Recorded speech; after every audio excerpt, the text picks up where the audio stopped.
ఓం శ్రీకృష్ణ పరబ్రహ్మణే నమః.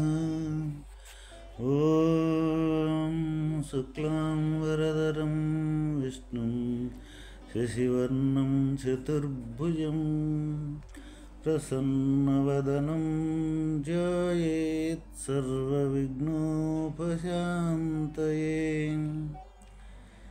శ్రీ భాగవత రత్నాకరము ద్వితీయ స్కందము.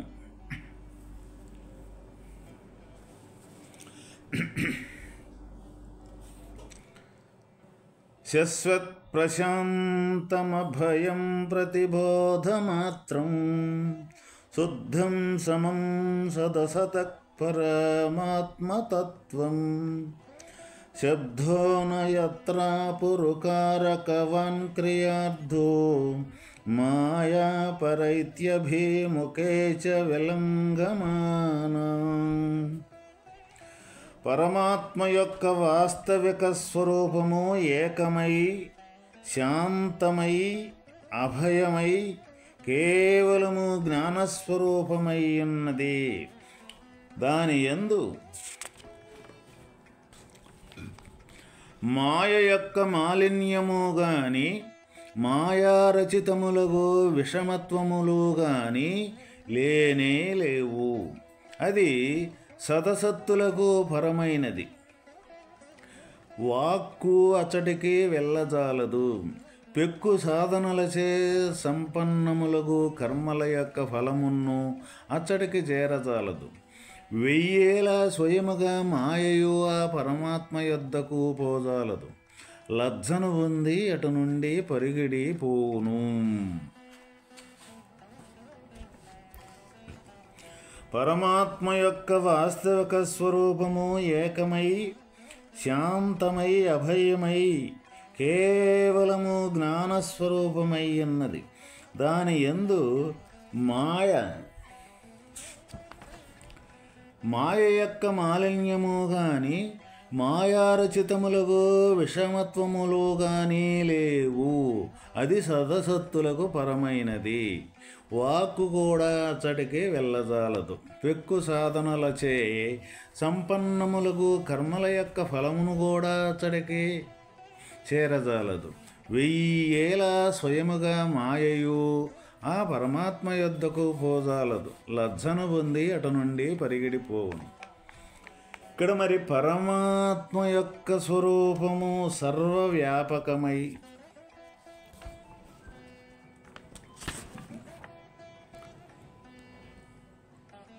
ఏకమై, శాంతమై, అభయమై, కేవలము జ్ఞానస్వరూపమై ఉన్నది అని మనకి చెప్తూ ఉన్నారన్నమాట. మరి పరమాత్మ యొక్క స్వరూపము ఏకరూపకమై, శాంతమై ఉన్న ఆ వాస్తవకమైన స్వరూపము ఏ విధంగా మరి ఏకమై ఉన్నది, శాంతమై ఉన్నది?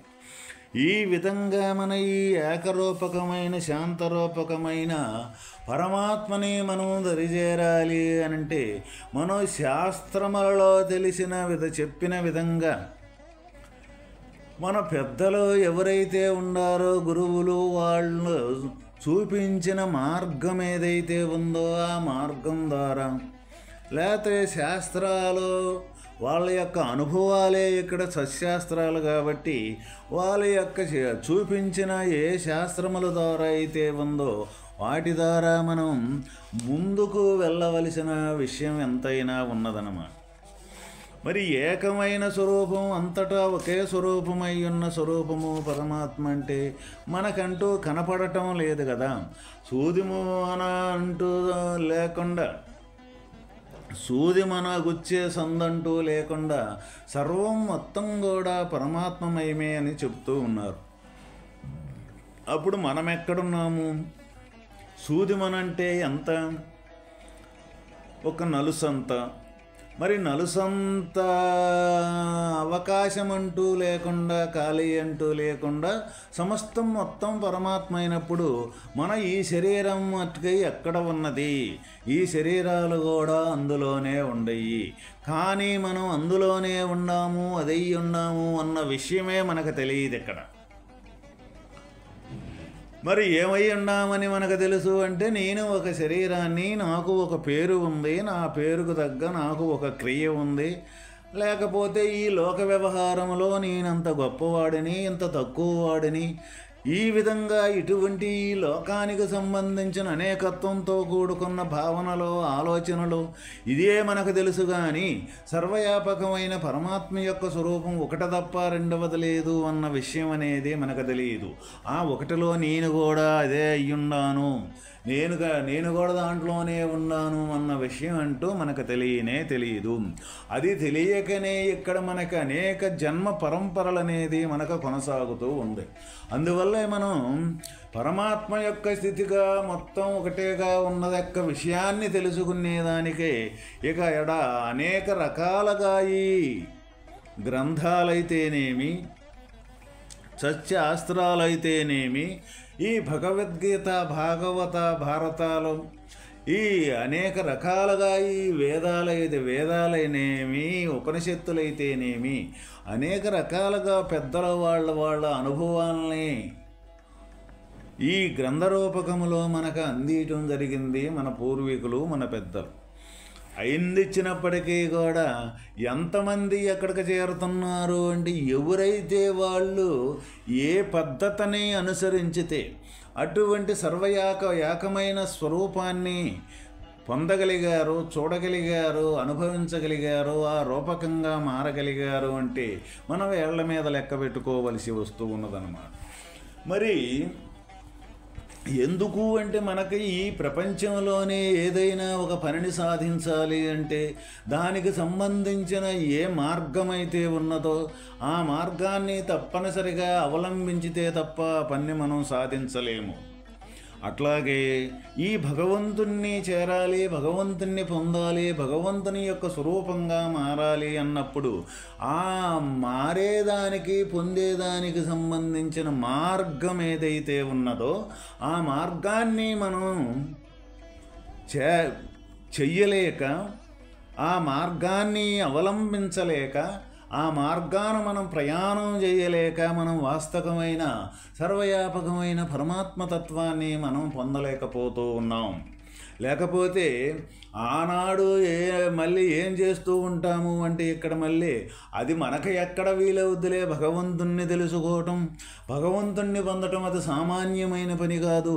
అది ఏనాడు ఆ మునులో వాళ్ళు తపస్సు చేసి ఇల్లు, వాకిలి, భార్య, బిడ్డలను మొత్తాన్ని వదిలేసి ఏ అడవులకో పోయి తపస్సు చేసి ఆ పరమాత్మను పొందారు. కానీ మనకేడ వీలవుతుంది ఇక్కడ ఈ కుటుంబం, భార్య, బిడ్డల కుటుంబం, ఇదంతా సంసారం అనేది మనకున్నది. అది మనకు అయ్యేది కాదులే. పోయి మనం ఏదో రాముడో, దేవుడో, కృష్ణుడో అని ఆ గుళ్ళో పోయి ఒక టెంకాయ కొట్టుకుంటే మనకు సరిపోతుంది అని ఈ తీరుగా ఇటువంటి మనల్ని మనం తేలిక భావనలతోటి కూడుకొని చర్చించుకొని ఆ విధంగా విషయాన్ని దాటేసుకుంటూ ఉంటాం. దీనికి సంబంధించినవి కూడా మనకు శాస్త్రాల్లో తేటతెల్లంగా తెలియజేశారు. ఏ విధంగాను అంటే, ఈ గృహస్థాశ్రమం అనేది ఏదైతే ఉన్నదో ఆ గృహస్థాశ్రమము అన్నింటికన్నా కూడా ఉత్తమమైనది అని. ఈ గృహస్థాశ్రమం అంటే భార్య, బిడ్డలు, ఇల్లు, వాకిలి సమస్తం మొత్తం కూడా ఉండి దాంట్లోనే సర్వకార్యకలాపాలు జరుపుకుంటూ ఈ భగవంతుణ్ణి అనేక మంది ఇక్కడ పొందిన విధానాన్ని, వాళ్ళు వెళ్ళిన మార్గాన్ని మనకు అనేక రూపకాలుగా కూడా శాస్త్రాలు మనకి తెలియపరిచినవి అన్నమాట. మనం ఆ విధంగా దాటేసుకొని మనకాడ వీలవుద్దని పారిపోవలసిన పని లేనే లేదు.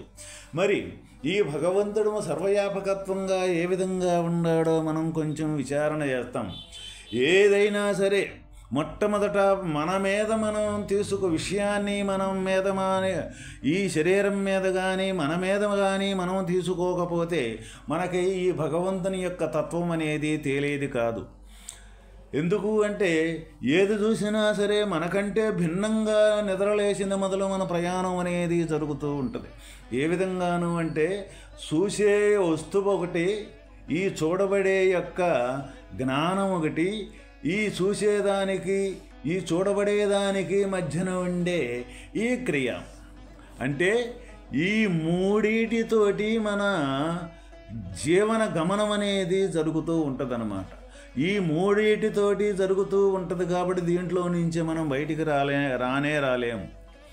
ఏ విధంగా చూసి చూడటంతో వెంటనే మన జ్ఞానస్వరూపం అనేది ఆ చూసిన వస్తువు మీద పడుద్ది. ఆ వస్తువు ఏం చేస్తుందండి, ఇక దానికి సంబంధించిన వర్ణన ఏదైతే ఉన్నదో ఆ వర్ణన చేస్తూ ఉంటుంది. అది మనకి కావాలనో అది మనకు వద్దనో, ఇక దానికి సంబంధించిన క్రియ, దానికి సంబంధించిన కృషి ఏదైతే ఉందో ఇక దాంతో కాలం అనేది జరిగిపోతూ ఉంటుందన్నమాట. ఇదే జరుగుతూ ఉంటుంది.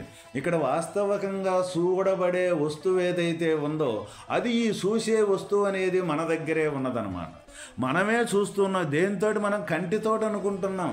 వాస్తవికంగా కంటికనేది ఇక లోననే జ్ఞానం అనేది రాందే కన్ను అనేది పని చేయదు.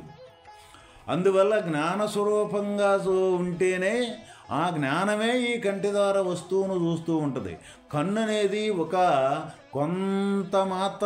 కొంత దూరం మాత్రమే కన్ను అనేది మనకి పనిచేస్తూ ఉంటుంది. కానీ కంటి కంటే కూడా మన మనస్సు ఇంకా ఎక్కడికో ఎన్నో ప్రపంచాలు కాదు, ఎన్నో లోకాలు సైతం కూడా తిరిగి వస్తూ ఉంటుంది. అప్పుడు కన్ను కంటే ఇంకా సూక్ష్మమైన మనస్సు, ఆ మనస్సు అనేది ఇంద్రలోకం అంటది, చంద్రలోకం అంటది, ఎన్నెన్నో లోకాలు అంటది.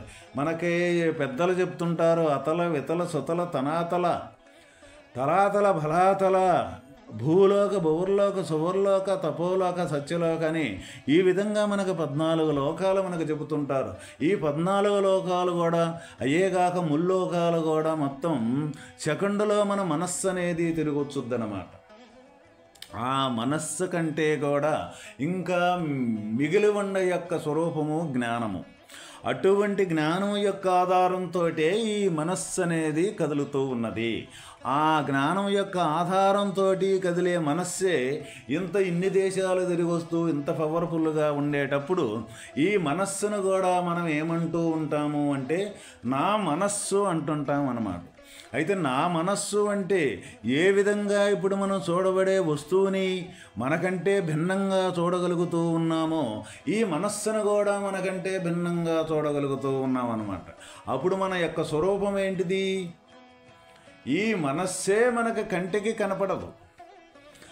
ఆ కంటికి కనపడని యొక్క మనస్సునే నా మనస్సు అంటున్నాము అంటే ఆ మనస్సు కంటే కూడా మన యొక్క స్వరూపము ఇంకా సూక్ష్మమైన స్వరూపము. ఆ సూక్ష్మమైన స్వరూపమే మన జ్ఞాన స్వరూపం.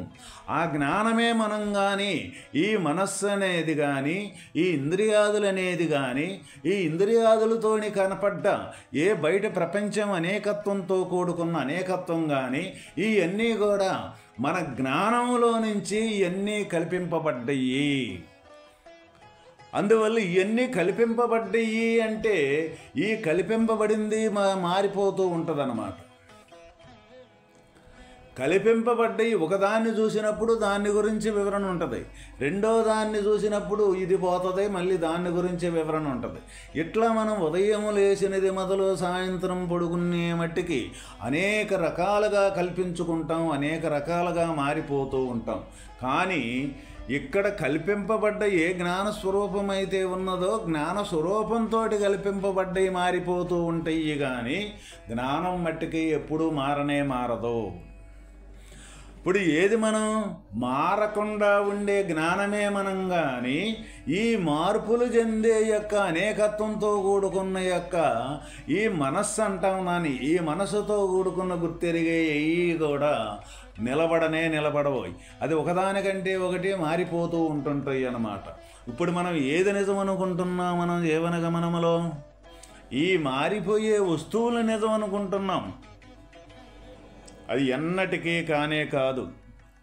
మారిపోయే వస్తువులకి ఈ మారకుండా ఈ శరీరంలో నేను అనుకునే ఏ జ్ఞానస్వరూపమైతే ఉన్నదో ఆ జ్ఞానమే మనం అనుకోని జ్ఞానం కాడగానే నిలబడగలిగాము అంటే ఆ జ్ఞానంలో నుంచి వచ్చిన కల్పన మొత్తం కూడా ఇది నిజం కాదు అని మనకు తేలిపోతుంది అన్నమాట.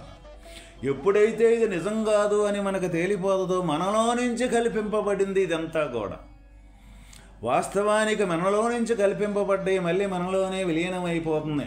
మనం ఎప్పుడు అట్టానే స్థిరంగా ఉండం. ఎట్లా దేనితోటి స్థిరంగా ఉండం? శరీరంతో కాదు, జ్ఞానంగా స్థిరంగా ఉండం మనం ఎప్పుడూ కూడా. ఆ జ్ఞానం యొక్క స్వరూపమే మనము. అప్పుడు జ్ఞానమే మనం అయినప్పుడు ఈ సర్వవ్యాపకమైన పరమాత్మనే ఆ జ్ఞాన స్వరూపం అయిన తర్వాత అప్పుడు మనం సర్వవ్యాపకమైన పరమాత్మను గాంచగలిగే సత్తాని మనం అప్పుడు సంపాదించగలుగుతాం. అప్పుడు మనకు అటువంటి శక్తి అనేది మనకు తయారవుద్ది. అందువల్ల జ్ఞానచక్షువులతోటి పరమాత్మనే మనము దర్శించగలుగుతాం, సర్వవ్యాపకమైన పరమాత్మని. ఈ స్థూల నేత్రములతోటి మనం ఎవరం కూడా పరమాత్మని దర్శించలేము. ఎందుకు అంటే ఈ స్థూల నేత్రాలు మొత్తానికి శక్తి కావాలన్నా కూడా ఈ జ్ఞానం అనేది కదిలిది ఇత్తేనే తప్ప వీటికి శక్తి అనేది లేదు. అటువంటప్పుడు ఈ జడ పదార్థంతో భగవంతుని యొక్క సర్వవ్యాపకమైన తత్వాన్ని జడ పదార్థంతో మనం ఎప్పుడూ కూడా చూడలేం. స్థూలంగా ఉండే ఈ మనస్సు కూడా ఎప్పుడూ కూడా చూడలేదు. మనస్సు కంటే అతీతంగా ఉన్న జ్ఞాన స్వరూపమే మనమని ఆ జ్ఞానం కాడ ఎవరైతే నిలబడగలుగుతారో అప్పుడు అటువంటి జ్ఞానచక్షువులతోటి సర్వవ్యాపకమైన పరమాత్మని అప్పుడు దర్శించగలుగుతారు. దానినే మనకే శివుడి యొక్క మూడో నేత్రము అంటామన్నమాట. మనకే మూడో నేత్రం ఉన్నది. దాన్ని మన పరమాత్మ యొక్క శివుడి యొక్క మూడో నేత్రం అని మనకు శాస్త్రాల్లో తెలియపరుచుతూ ఉంటారు. అయితే మనకు మూడో నేత్రం ఏ విధంగా ఉందో మూసుకుపోయి ఉంది. మనకు కనపడుతుంది ఏంటంటే ప్రపంచానికి సంబంధించిన రెండు నేత్రాలే మనకు కనపడుతూ ఉన్నాయి. వాస్తవికంగా మూడో నేత్రం అనేది మనం తెరవబడాలంటే ఈ శరీరంలో ఉన్న జ్ఞానం ఎప్పుడైతే మనం అవ్వగలుగుతామో ఆ జ్ఞాన స్వరూపమై మనం సంచరించగలిగితే అప్పుడే మనకు మూడో నేత్రం అనేది తెరవబడుతూ ఉంటుందన్నమాట. అటువంటి మూడో నేత్రం ఎప్పుడైతే ఎవరికైతే తెరవబడుద్దో వాళ్ళే ఈ సర్వవ్యాపకమైన పరమాత్మని దర్శించేదానికి కానీ ఆ పరమాత్మని పొందేదానికి కానీ అప్పుడు వాళ్ళు అటువంటి యొక్క అనుభూతిని అటువంటి సత్తాను సంపాదించుకున్న వాళ్ళు అవుతారు. అది దేని ద్వారా తయారవుద్ది అంటే నిరంతరం భగవంతుని యొక్క భక్తి వదలకుండా ఈ శరీరంలో ఉండంగానే ఈ శరీరాన్నే సాధన చేసుకుంటూ ఇది కాదు అని నేతి మహావాక్యాల చేత ఆ సూక్ష్మరూపకము చెందుకుంటా ఎప్పుడైతే తన జ్ఞానరూపకంగా మారిపోతాడో ఆ జ్ఞానానికి ఆధారమైన స్వరూపము పరమాత్మ అని ఆ పరమాత్మని తెలుసుకొని ఆ పరమాత్మను పొందేదానికి సంబంధించినది కూడా నిరంతరము ఎవరైతే సాధన చేయగలుగుతారో అప్పుడు సర్వవ్యాపకమైన పరమాత్మ ఎటువంటిదని తెలిసి తను కూడా అందులోనే విలీనమైపో అనేది జరుగుద్ది.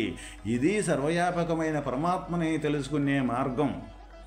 కాబట్టి ప్రతి ఒక్క భక్తుడు కూడా చేరవలసింది పొందవలసింది పరమాత్మ దర్శనమే కానీ అన్నిదా తనతోటి కల్పింపబడ్డ ప్రపంచం మట్టికి కానే కాదు.